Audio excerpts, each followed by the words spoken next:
ఎట్లా అది మీ అందరికి తెలుసు. అప్పుడు ఎన్నికలప్పుడు ఏం చెప్పినాడు? కేసీఆర్ 10 లక్షల దళిత మంది ఇస్తున్నాడు, నేను 12 లక్షల రూపాయలు అంబేద్కర్ అభయాస్తం ఇస్తా అని చెప్పి అన్నాడు కదా. మరి 2 ఏళ్ళు అయింది, ఇటు పోయింది 12 లక్షల రూపాయలు అభయాస్తం. కేసీఆర్ కొందరికే ఇస్తున్నాడు దళిత మంది, నేను రాగానే మొత్తం అందరికీ 12 లక్షల అభయాస్తం ఇస్తాను. ఏమన్నా అయిందా? సప్పుడు సైన్ ఉన్నదా? అప్పుడు ఆశపడ్డారు, అరే 12 లక్షలు వస్తాయేమో అని. అతనే 18 సంవత్సరాలు నిండిన ప్రతి మహిళకు 2500 రూపాయలు ఇస్తాను. 2 ఏళ్ళు అయింది, ఇచ్చిండా? పాపం అప్పుడు మన అక్క చెల్లెలు ఆశపడ్డారు 2500 వస్తాయేమో. 2000 రూపాయల పెన్షన్ 4000 రూపాయలు చేస్తాను. చేసిండా? కళ్యాణ కేసీఆర్ లక్షణ ఇస్తున్నాడు చెక్కు, నేను తులం బంగారం ఇస్తాను. వచ్చిందా తులం బంగారం ఏ ఇంటికన్నా? ఆడపిల్లలు కాలేకపోతే స్కూటీ ఇస్తాను. వచ్చిందా స్కూటీ? ఇట్లా చాలా విషయాలు. 5 లక్షల విద్యా భరోసా కార్డు ఇస్తా అన్నాడు స్టూడెంట్స్, ఏది లేదు. రాగానే 2 లక్షల ఉద్యోగాలు ఇస్తారట సంవత్సరం లోపల. 12,000 ఇచ్చిండు, మొత్తం 2 ఏళ్లలో కలిపి 12,000 ఇచ్చిండు. ఉద్యోగాలు లేవు. కొన్ని ఉద్యోగాలు ఇవ్వకపోతే 4,000 నిరుద్యోగ వృత్తి ఇస్తా అన్నాడు యువకులకు. వచ్చిందా నిరుద్యోగ వృత్తి? ఇవన్నీ చెప్తే ఏమనుకున్నారు? పాపం ఆశపడ్డారు తెలంగాణ ప్రజలు.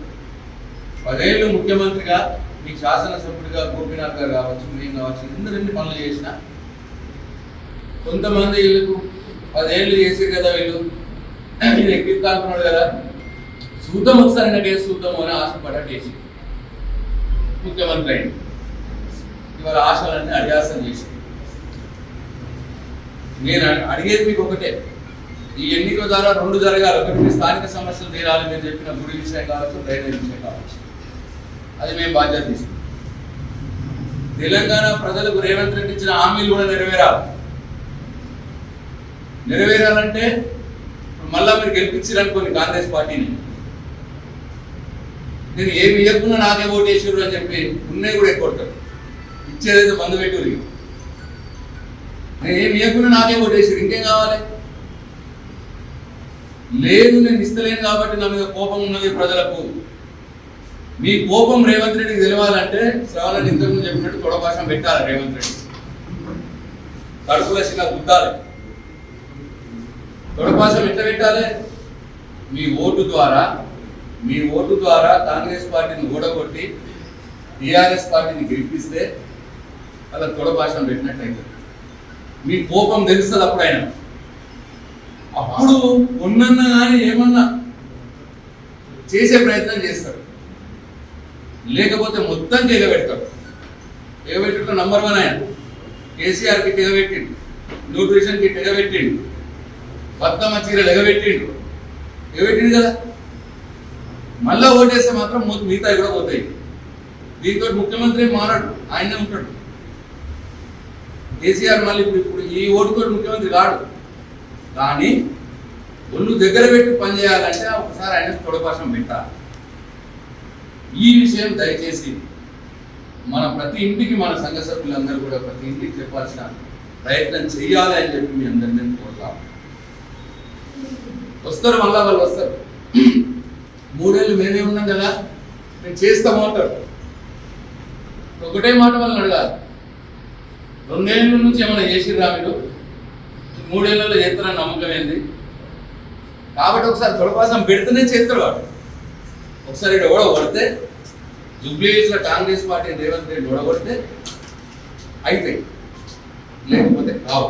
మళ్ళా నమ్మించే ప్రయత్నం చేస్తారు, మంత్రులు వస్తారు, అప్పటిదప్పుడు ప్రొసీడింగ్లు ఇస్తారు, బట్టి కాయిదాలు, ఇక చేస్తున్నాం అంటారు. మన 2 ఏళ్ళు అయింది, కళ్ళ ముందే చూసినాం. ఇక్కడి నుంచి గట్టి ఏమైనా పెట్టిరా? ఒక్క పథకం అన్న చెప్పి వచ్చిందా?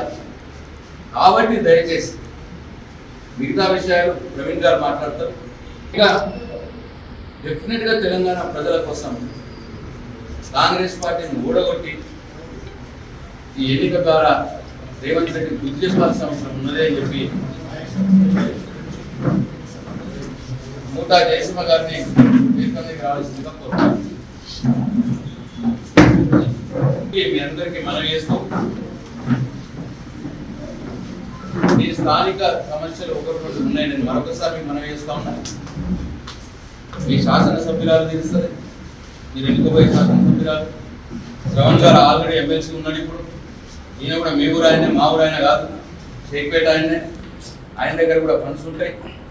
కాబట్టి తప్పకుండా మీ ఆ రెండు విషయాలు నెరవేర్చే బాధ్యత మేము తీసుకుంటాము అని చెప్పి సంఘ పెద్ద మనుషులకు అందరికీ కూడా మనం చేసి